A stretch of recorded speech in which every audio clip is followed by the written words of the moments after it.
안녕하세요. 영단기 대표 일시 강사 권호경입니다. 오늘은 지난 2월 11일 날 있었던 시험에 대한 총평 강의를 준비했고요.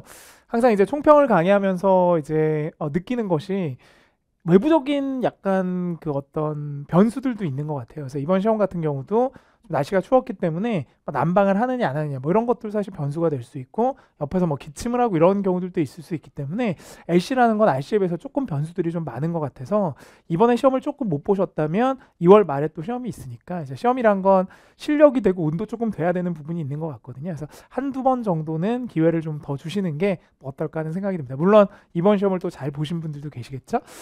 난이도부터 좀 볼 건데요. 전체적인 난이도는 제가 중으로 보긴 했었는데, 근래에 봤던 시험에 비해서는 조금 난이도가 떨어지지 않나 하는 생각이 들고요. 그래서 평소에 제가 이제 총평할 때는 거의 중상 정도, 우리 RC만큼 어렵거나 또는 5, 6보다 조금 더 어려운 달들도 많았었는데, 이번 달은 조금 더 LC가 평이했고 RC 쪽이 조금 더 여러분들이 어렵지 않았을까 하는 생각이 있습니다. 전반적인 난이도는요, 파트 1은 좀 쉽게 나오다가 이번 달은 조금 난이도가 오른 것 같고요. 근데 이제 뭐 6개밖에 안 되니까 파트 1이야 올라봐야 파트 1 자체가 그렇게 어렵지 않기 때문에 쉽게 여러분들이 접근하셨을 것 같고요. 2가 다른 파트에 비해서 좀 높아서 제가 중상을 주긴 했습니다만, 평소에 중상보다는 조금 난이도가 낮았다라고 봐야 돼요. 왜냐하면 의문사문문도 조금 많이 나왔었고, 또 기본적으로 좀 오답들이 유형에 맞게끔 좀 제거가 되는 부분들이 많았기 때문에 기본적으로 여러분 공부하실 때 차근차근 오답 소거법을 통해서 공부하셨다면 다른 달에 비해서는 좀 쉽게 풀지 않았을까. 물론 이제 후반부에 우회적 답변들이 많이 나오긴 했습니다만, 그게 이제 이번 달에만 국한되는 게 아니라 전에도 그렇게 나왔었기 때문에, 이제 최근에 들어서 시험을 좀 몇 번 보신 분들은 뭐 파트2도 그렇게 어렵진 않았을 것 같아요. 근데 다른 파트에 비해서는 여전히 난이도가 높다 이렇게 봐야 되고요. 파트 3, 4 중에서는 4가 조금 더 어려웠다고 보는데, 시각정보 연계 이런 문제들이 좀 쉽게 나왔었기 때문에 전반적으로 평소보다는 조금 더 낫지 않았을까. 그렇다고 해서 아주 쉬운 시험은 아니었지만 근래 몇 번의 시험하고 비교했을 때는 조금 LC는 수월하지 않았나 하는 생각을 조심스럽게 해봅니다. 뭐 개인차가 있겠죠, 사실은. 파트 1부터 볼까요?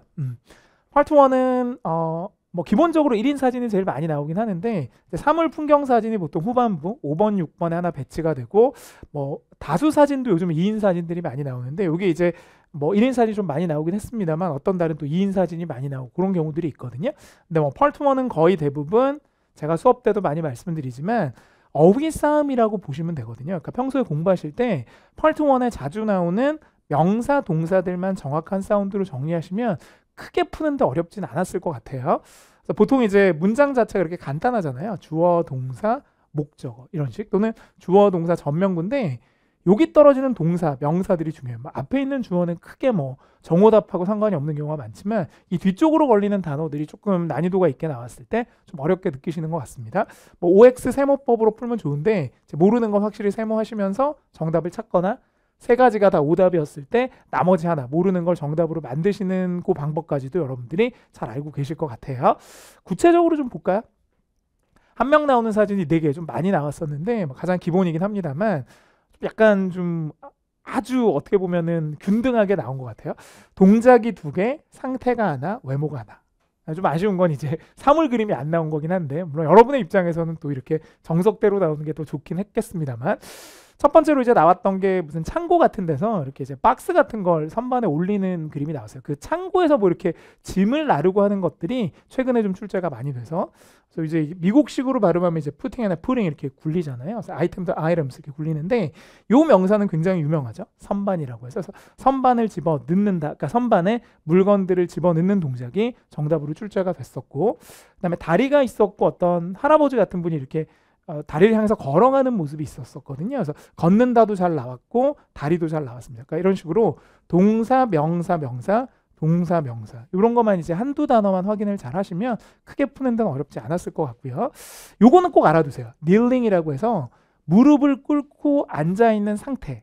근데 이제 이게 뭐 약간 덱 같은 데서, 덱은 이제 나무로 된 그 집에 앞에 보면 이렇게 덱이 있잖아요. 그래서 거기에 이제 약간 꿇고 뭐 이렇게 짐 같은 건 아닌데 이렇게 뭐 화분 앞에서 뭐 이렇게 꿇어 앉아 있는 모습들이 나왔었거든요. 그래서 이거는 상태 동사니까 무릎 꿇고 앉아 있다. 이걸로 좀 알아두시고요. 이 니라는 말이 무릎이니까 닐 그러면 꿇고 있다. 이렇게 조금 연장해서 보시면 좋겠죠. 덱도 좀 알아두시고, 원래 가판이란 뜻인데 요즘 집 앞에 그 덱이 제가 한번 예전에 알아봤었는데 생각보다 굉장히 비싸더라고요. 우리 카페 같은 데 보면 이렇게 나무로 된 밑 바닥 같은 거 있잖아요. 이게 금액이 어마어마하더라고요. 어쨌든 요것도 이제 나왔었는데 1번 문제로 보통 이제 실험실 그림이 나왔을 때 복장 문제가 많이 나와요. 메모 문제가. 그래서 보통 이제 안경을 쓰고 있거나 뭐 이렇게 모자를 쓰고 있거나 이런 게 나오는데 안경 쓰고 있었던 분이 나와서 요 단어 많이 아실 겁니다. putting on이라고 쓰면 동작이지만 wearing을 쓰면 상태가 되기 때문에 뭐 외모 문제가 또 오랜만에 하나 출제가 됐었어요. 그러니까 쉽게 풀 수 있었던 1인 사진 문제고요. 2인 사진이 뭐였었냐면 이제 그냥 막 뭐 동남아시아 같은 무슨 약간 도로야 복잡한 도로인데 여자 한 분이 이렇게 우산을 쓰고 가시고 양산 같은 거, 남자 한 분이 이제 무단횡단을 하는 그런 그림이었었는데요. 근데 이제 오히려 이거는 사람이 나온 게 아니라 사물의 특징이 나왔어요. 그래서 이것도 굉장히 유명한 문제긴 한데 자동차 보면 꼭 이렇게 문 같은 게 열려 있는 모습들이 나오는데, 그러니까 사람이 나온다 하더라도 사물은 늘 답이 될 여지가 있거든요. 그래서 너무 노리고 들어가지 마시고 그때그때 정오답을 가리면서 접근하는 게 좋습니다. 자동차라고 할 때 vehicle 많이 아실 것 같고요. 앞문이 아마 열려 있었던 것 같은데 문이 열려 있다 그럴 때 오픈 써도 되지만 사실 어제 시험장에서는 left open이 나왔었거든요. 그래서 이런 표현들은 덩어리로 외워두시면 좋을 것 같아요. 열려져 있다. 항상 문 같은 게 열려져 있으면 출제 포인트가 된다라고 생각하시면 좋겠죠. 그래서 사람이 나와도 사물들을 좀 신경을 쓰자. 이제 포인트고요. 마지막으로 이제 사물 배경 사진도 좀 쉽게 나왔어요. 사람이 없는 사진인데 이제 테이블 같은 게 있고 회의실 같은데 이제 의자들이 쭉 있는 사진이 있고, 보통 이제 의자들이 나오면 꼭 알아두셔야 될 표현이 이 표현이라고 선생님들이 많이 강조를 하세요. 아큐파이가 원래 점유하다는 뜻인데 un을 붙이면 의자들이 점유가 되어 있지 않다가 되고, 이걸 빼시면 의자가 점유가 되어 있다는 얘기인데, 의자가 점유되어 있다는 말은 결국 사람이 앉아 있다는 말인데 지금 사람이 없었기 때문에 좌석의 시트도 좋았고 아큐파이도 상당히 좋았습니다. 빈출이 많이 됐던 표현이기 때문에 아마 어떤 문제집을 보셔도 많이 나오는 책에 이 표현도 크게 우리가 새로운 것들은 아니었어요. 그래서 답이 되는 표현이 이렇게 6개가 나왔었고, 이제 오답도 분석을 좀 하셔야 될 텐데 오답이 저는 더 중요한 것 같아요. 정답을 찾는 것보다 X3개를 가리는 게 조금은 더 안전하게 답을 구할 수 있는 방법인데요. 그래서 조금 여러분이 보셨으면 하는 게 이렇게 이제 정리가 되어 있는데, 첫 번째, 명사는 맞는데 동사가 아닌. 그러니까 뭐가 하나는 맞게 주고 하나는 틀리게 주는 건데, 그러니까 동사가 더 중요하다는 얘기죠, 결국. 그러니까 아까 실험실에서 예를 들면은 안경은 있었어요. 근데 벗는 게 아니었단 말이죠. 그래서 remove, 이게 벗다라는 뜻도 있고 taking off도 벗다라는 뜻이 있어요. 근데 이거 사실은 이제 시험장에서 글로브즈라고 나왔었는데 제가 약간 변형을 시켰습니다. 그러니까 장갑을 쓰고 있었는데 실제로 이렇게 벗으려고 하는 건 아니었어요. 두 번째, 그 집은 맞는데 페인팅 칠하는 게 아니었죠. 이렇게 아까 꿇어 앉아 있었던 그림. 그다음에 그 다리로 가는 그림에서 다리에 이렇게 로프 같은 게 좀 매달려 있었거든요. 그러니까 명사는 맞아요. 그리고 난간도 있었는데 타잉, 묶는 게 아니었거든요. 거기서 탈락. 그다음에 그 같은 문제에서 오른쪽 그 다리 밑에 배가 있었었는데요. 그러니까 배가 묶여 있긴 했었죠. 근데 중요한 건 배는 있었지만 노를 젓는 게 아니었어요. 근데 로잉도 알아두시고요. 요 표현도 좀 알아두세요. 패들링도 노를 젓다. 요즘 한참 이제 동계올림픽이 하는데 제가 어제 그 시험 보고 난 다음에 좀 정리하면서 동계올림픽 살짝 봤는데 루지 경기를 하더라고요. 그래서 저는 동계올림픽에 별로 관심이 없었었는데 또 우리나라에서 하니까 동계올림픽이 또 재밌더라고요. 근데 보니까 그 루지가 이렇게 누워서 썰매 타는 경기인데 그 처음에 이렇게 스타트할 때 이렇게 손으로 이렇게 나가는 게 있어요. 그걸 패들링 한다고 그분들이 표현해요. 그러니까 패들링이 노를 젓는 거. 그러니까 노는 없었지만 그러니까 그런 어떤 그 동계올림픽의 용어들도 펄트원에 잘 나오는 것 같습니다. 생활 영어들이 많이 나오니까. 워터웨이는 수로입니다. 그래서 아까 그 다리 문제에서 수로는 있었지만 또 트리밍, 가지 치는 그림은 아니었고요. 트림은 가지 치다 이런 뜻인데 가지들이 있었지만 남자분이 뭐 가위를 들고 있지 않아서 요 단어도 꼭 알아두세요. 스트리트는 맞았지만 스위핑이 아닌 거예요. 스위핑 빗자루 쓸다는데 이것도 제가 오늘 동계올림픽 얘기 많이 하는데 그 컬링 경기 보시면 이렇게 밀잖아요, 이렇게. 저도 그걸 이제 요즘 들어서 관심 있게 보는데 그걸 스위핑 한다 그러더라고요. 그러니까 빨리 미니까 빨리 나가더라고요, 스톤이. 알아두시고요. 스윕, 빗자루로 쓸다 이런 뜻입니다. 그다음에 의자 문제에서 스택 꼭 알아두세요. 사타라는 뜻이나 파일하고 같이 정오답이 잘 되는 단어, 쌓여 있지 않았거든요. 그다음에 요거 요즘 들어서 꽤 나오더라고요. 마운트가 상당히 어려운 단어인데 마운트는 사실 올라타다라는 뜻이 있죠. 제가 뭐 스포츠 얘기를 좀 오늘 하는데 그 UFC 경기 같은 거 보면 이렇게 사람 쓰러지면 올라타 박 때리잖아요. 파운딩 할 때 올라타는 걸 마운트라고 하기도 하고 또는 그 고정시키는 걸 마운트라고, 약간 못 움직이게 딱 고정시키는 거지, 마운트 자세로. 그래서 이제 자전거가 차에 고정이 되어 있었다라는 표현인데 자전거가 있긴 했었거든요. 근데 자동차에 이렇게 고정이 돼서 실려 있는 그림은 아니었기 때문에 마운트에서 탈락. 요거는 잘 나오더라고요. 벽에 붙어있다 이런 거 할 때 요즘 들어서 마운티드가 잘 나오니까 꼭 요 단어는 파트 1 전형으로 외워두셨으면 좋겠습니다. 파트 1은 이 정도 하면 될 것 같고요. 조금 이제 또 하나 더 보자면 잘 안 나오는 케이스긴 한데 동사는 맞는데 명사가 안 맞는, 그래서 어제 같은 경우는 요게 제일 어려웠었던 것 같아요. 창고 그림에서 뭔가 이제 상자들을 정리하는 것까지는 좋았는데 벽장이 아니었죠. 선반이었지. 그러니까 클로즈시라고 하면 옷장, 벽장이 되니까 쉘프하고 안 맞았었던 거고, 그다음에 뭐 이렇게 수리하는 것처럼 이렇게 꿇어 앉아서 보이긴 했었습니다만 대기였지 루프가 아니었기 때문에 지붕이라는 단어만 아셨어도 충분히 오답이 제거가 가능했을 것 같아요. 그래서 이런 어휘들을 평소에 잘 정리하셨으면 좋겠어요. 그러니까 파트 1은 무슨 싸움? 단어 싸움. 이렇게 정리하시면 좋겠죠. 이제 문제는 파트 2입니다. 그렇죠? 요즘 들어서 2가 워낙 또 난이도가 많이 올랐기 때문에 오히려 어제 시험은 조금 더 평소보다는 괜찮지 않았을까 저는 생각을 했었는데 학생들 입장 모르겠어요. 의문사 문문이 11, 그리고 의문사 없었던 게 14개니까 거의 이 패턴으로 나온 것 같아요. 이게 10개에서 12개, 그다음에 뭐 13개, 많으면 15개까지 나올 텐데 이 평서문 이런 게 난이도가 높죠. 의문사가 없으면 먼저 잡고 갈 수 있는 힌트가 없기 때문에 이런 건 이제 해석을 좀 많이 하셔야 되고 오답 제거 스킬을 잘 쓰셔야 되고요. 오답 소거법이죠.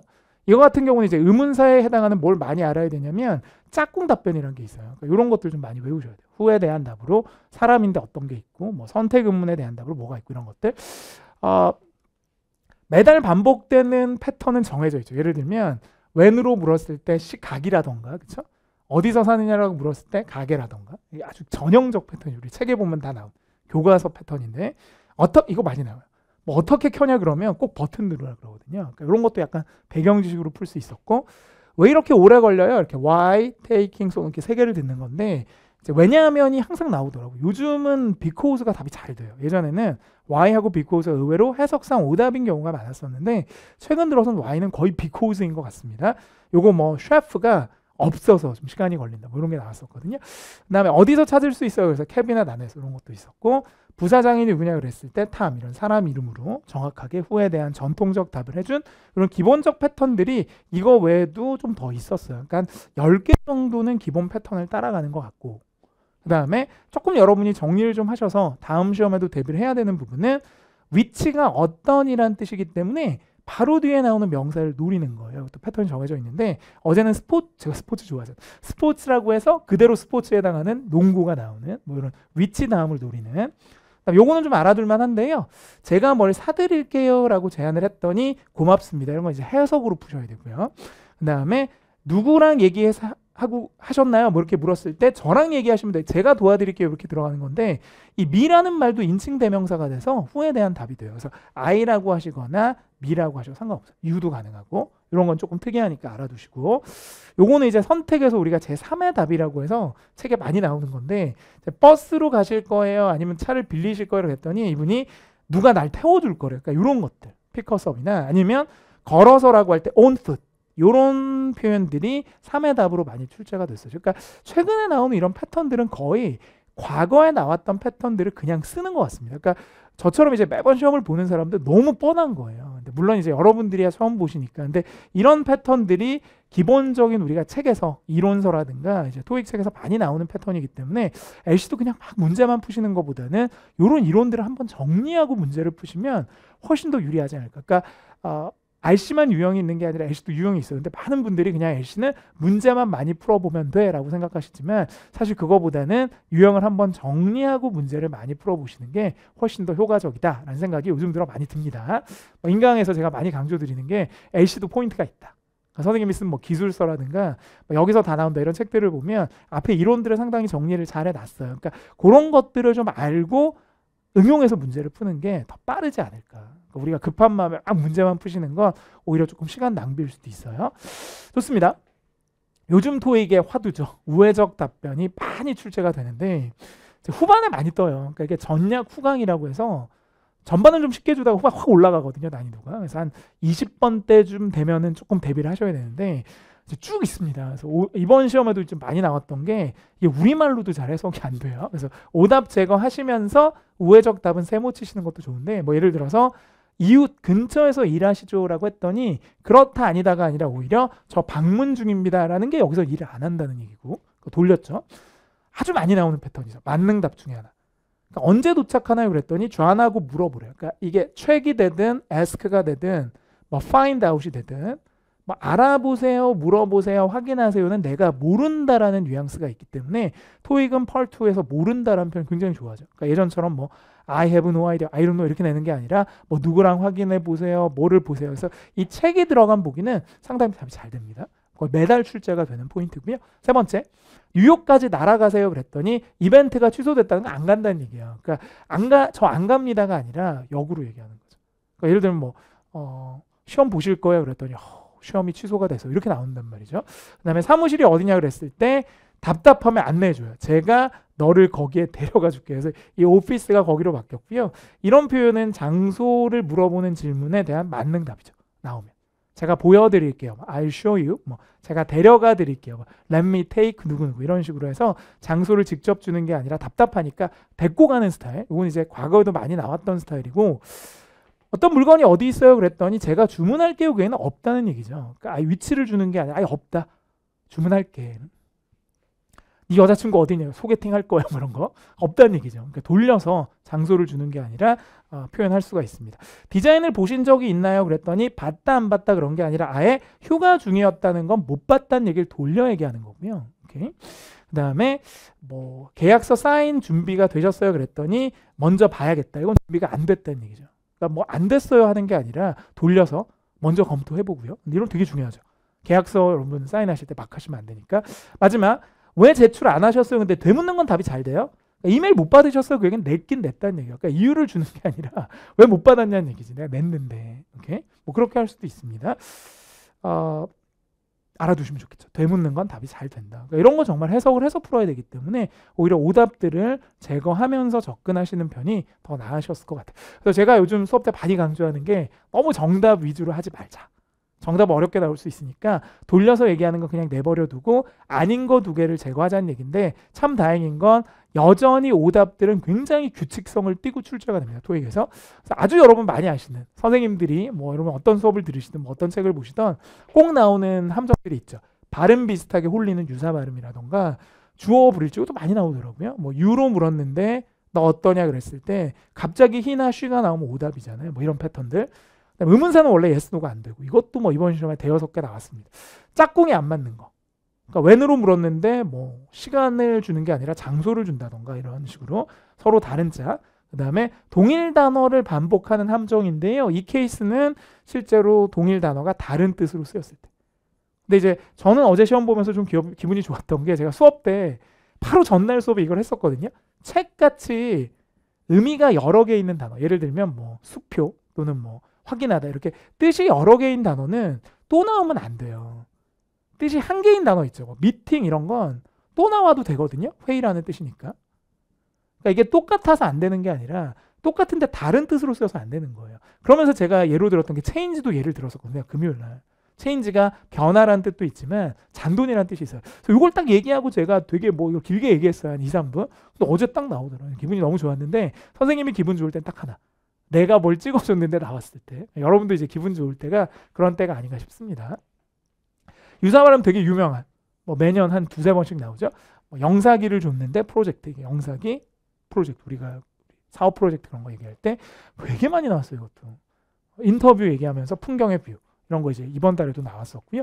동일 단어 아까 말씀드렸던 거 변화하다 변경하다인데 보기에선 잔돈의 의미로 쓰인 체인지가 나왔고요.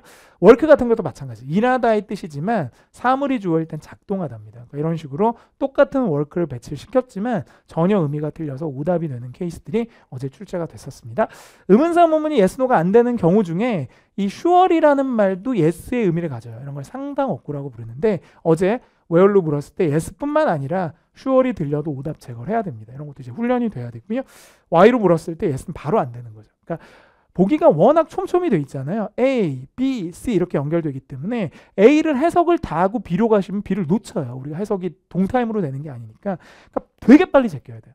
그러니까 우리 수업 때도 오프라인 보면 잘하는 분들 예서 바로 제끼는데 제끼고 B를 잘 들어요. 이런 식으로 오답들은 스킬로 제거하시는 것도 방법이다라는 생각이 들어서 질문을 해석하는 건 너무 좋은데 오답은 빨리빨리 유형으로 제거하는 게 더 빠르지 않나는 생각이 듭니다. 그래서 오답 제거 훈련들 평소에 많이 하셔야 돼요. 우리 2월 말 시험 대비해서 짝꿍 불일치, 뭐 후로 물었는데 사람이 아니라 층을 줬다든가 장소 또는 뭐 시간으로 물었는데 뭐 how many에 대한 5명의 멤버. 근데 이런 건 좀 짜증나죠? what time이니까 5시로 생각해서 5 찍으면 안 되는데 이렇게 이제 members를 뒤에 안 듣고 너무 빨리 움직였을 때 틀릴 수도 있기 때문에 숫자만 보고 움직이지 마시고 반드시 시각이란 거 확인하시고 들어가시는 게 좋습니다. 주어 안 맞는 거 꽤 있었어요. 뭐 보스턴 비행기 타고 가시나요? 그랬더니 네, 그가 그러면 안 돼요. 유로 물으면 I라고 답해야 되기 때문에 이렇게 갑자기 생뚱맞게 she나 he가 나오는 보기들도 어제 꽤 있었기 때문에 이렇게 오답들을 제거하시는 것도 방법이죠. 그러니까 전공법, 그러니까 정답을 찾기가 힘들면 오답 2개를 제거해라. 이런 것도 굉장히 중요한 것 같습니다. 이제 펄트리로 좀 가볼까요? 펄트리는 세 문제를 어떻게 보느냐. 그래서 이제 문제 세계에 대한 유형만 잘 아시면 다 듣고 푸는 게 아니죠. 제가 오늘 또 문제풀이반에서 오프라인 수업에서 그걸 많이 강조를 드렸었는데 문제들이 눈에 좀 익어야 됩니다. 그러니까 이게 시험장 가서 문제를 읽는 게 아니라 이미 유명한 문제는 다 나와 있어요. 뭐 주제는 앞에 뜨고 뭐 시간은 키워드가 되고 뭐 넥스트는 뒤에 뜨고 그러니까 이런 유형들을 좀 아시면 뭐 오퍼 문제는 I can을 노리고 이런 것들을 좀 알면 훨씬 더 노려듣기가 편해서 사실은 저 같은 경우도 펄2는 굉장히 긴장하고 풀거든요. 질문 놓치면 끝이니까. 근데 펄3는 조금 긴장이 덜 돼도 상식으로 풀 수 있는 부분도 있고 펄4 같은 경우도 마찬가지인데 문제만 미리 좀 확보를 해두시면 조금 편하게 푸실 수 있어요. 다 들어야 되는 게 아니라서. 그래서 이제 보통 많이 나오는 패턴들이 정해져 있죠. 문제점은 앞에 떠요. 부정적 표현을 찾는데 어제 뭐 기계가 작동하지 않는 거 하나 있었고요. 카메라가 작동이 안 됐던 상황이죠. 두 번째, 뭐 남자분이 누구냐 이렇게 직업을 물어보면 역시 초반에 뜨는데 직업 관련 키워드를 줍니다. 그래서 어제 키워드는 뭐 식사가 어떠셨어요? 그럼 식사에 대해서 물어보니까 식당 매니저 정도 될 거야. 이렇게 추론하는 것도 있고 이것도 많이 나왔었던 거죠. 이 런어바웃이 배우다보다는 알게 되다인데 어떻게 삐리를 알게 됐나요? 그럴 때 제일 많이 나오는 정보의 소스가 3가지 있거든요. 그러니까 광고를 보거나 기사를 읽거나 아니면 지인의 소개를 받아요. 근데 이 경우는 이제 기사 이런 것도 이제 거의 상식선으로 많이 나오는 문제. 비행기가 자리가 없었거든요. 왜 그랬냐? 비행기 어쩌고 하는데 뭔가 문제가 있으면 거의 날씨죠. 그래서 스톰을 주고 보기에는 weather, 날씨를 주는 이것도 뭐 케이스 문제로 워낙 많이 나왔던 거고요. 이 오퍼라는 건 제안하다이긴 한데 상대방한테 제안하는 게 아니라 내가 뭘 해주겠다고 제안하는 거라서 보통 I can이나 I will이나 let me 같은 표현이 답을 끌고 나와요. 후반부에. 그래서 어제도 봤더니 맨 마지막에 제가 그럼 운전해 드릴게요. 이런 게 있었거든요. 그러니까 이런 식으로 여러분이 후반부에 어떤 단어를 노려야 될지 좀 알고 가셔야 되고요. 다음 3인 대화가 항상 2지문씩 나오는데 이게 좀 놀라운 게 3명이 대화한다는 거 모르시는 분들 되게 많아요. 근데 몰라도 상관없어요. 2명이 나오든 3명이 나오든 답 3개만 구하면 되기 때문에 그러니까 많은 분들이 3인 대화인 걸 인지를 못 하시는데 인지를 못해도 푸는 데는 큰 상관이 없거든요. 문제 유형은 똑같으니까. 근데 이제 3인 대화를 우리가 미리 판단하는 기준 중에 하나가 이런 단어. 문제 중에 women이라고 해서 복수 또는 남자들이 이렇게 나오면 요거는 여자 둘에 남자 하나, 요거는 남자 둘에 여자 하나예요.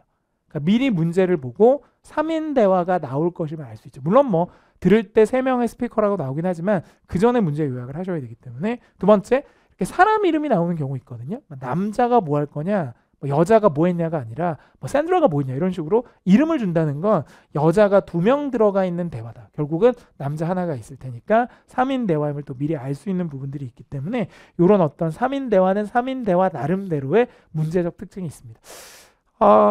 패러프레이징 좀 볼까요? 말을 바꾼다는 얘기인데 그러니까 지문에 나왔던 표현이 이렇게 싹 바뀌는 건데 여러분 후기 보실 때 이런 거는 암기해 두시면 2월 말 시험에 이제 되게 유리하겠죠. 패턴이 많이 반복.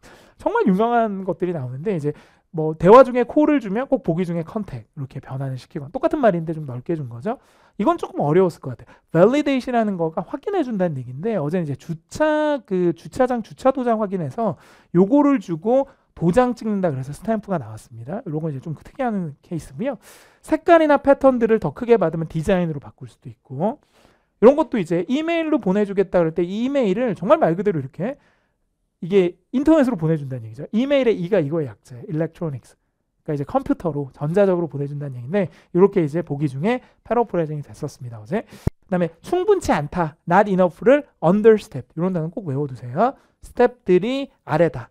그러니까 한 10명이 일해야 되는데 한 5명이 일하는 거야. 그럼 이게 뭐라고요? understepped. 오케이?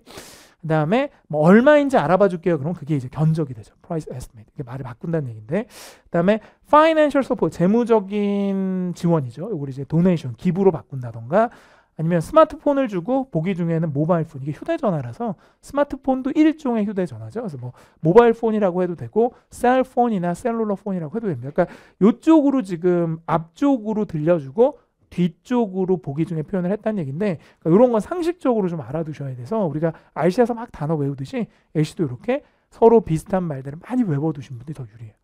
정말 말 그대로 콜 했을 때 컨택 바로 찍으면 되기 때문에 오답은 패러프레이징 굳이 시키지 않거든요. 이런 특징들 알아두시면 좋겠죠.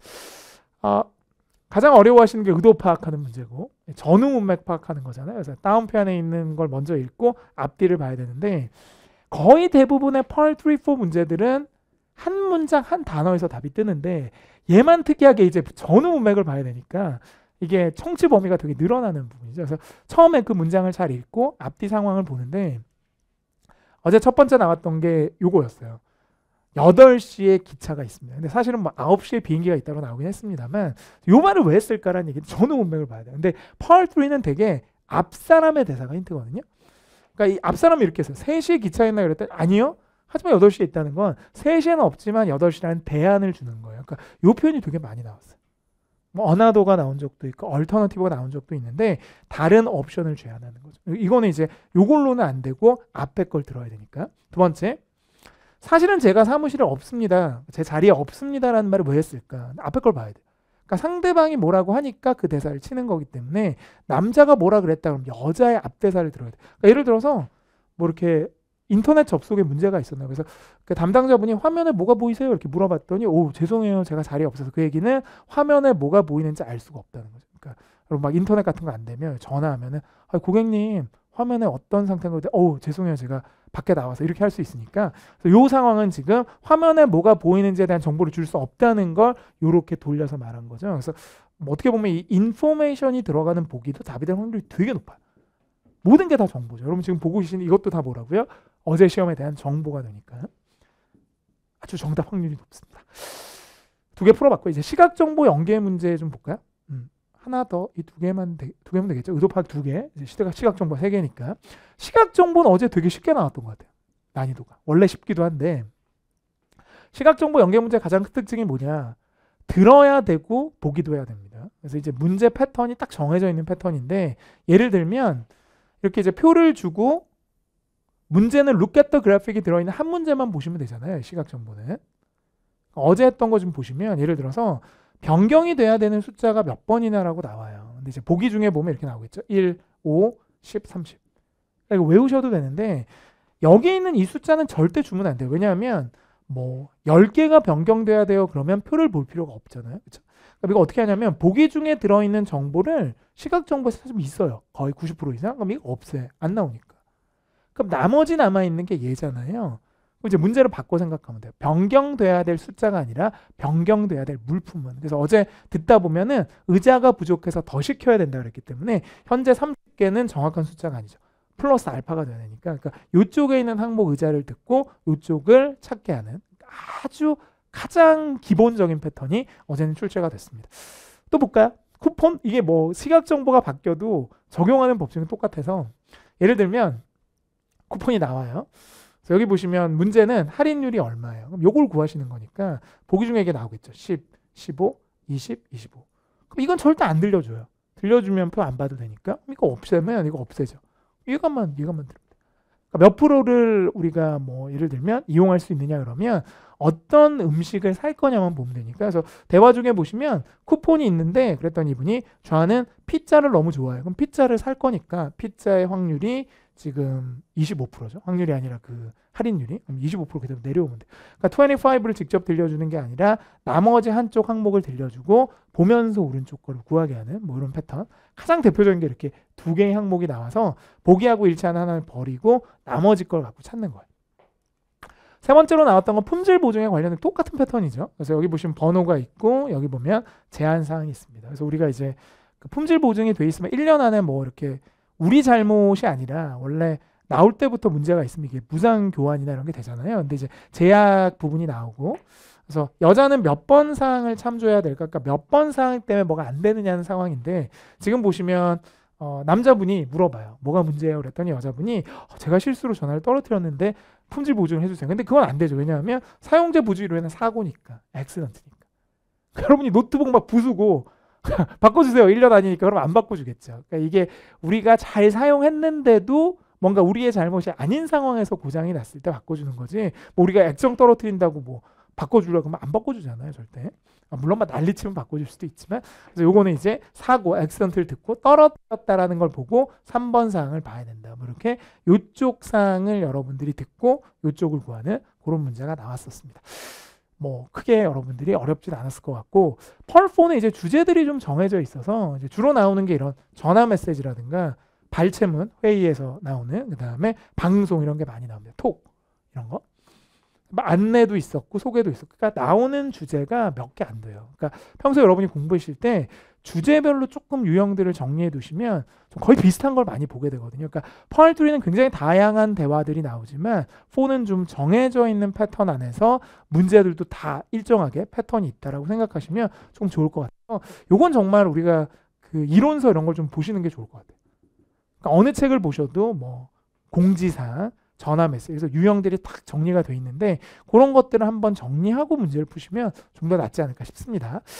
어제는 펄3보다 4가 조금 더 까다로웠다고 보는데 영국식 성우나 호주식 성우 말이 좀 빨랐었고요. 그 다음에 아무래도 후반부로 가면 갈수록 집중력이 떨어지는 부분도 있고, 또 두 사람의 대화보다 한 사람이 얘기할 때 더 빠르거든요. 우리가 보통 왔다 갔다 두 사람의 대화보다 내가 그냥 읽으면 되게 빠르지 않을까. 성우들도 펄4는 좀 빨리 읽는 것 같아요.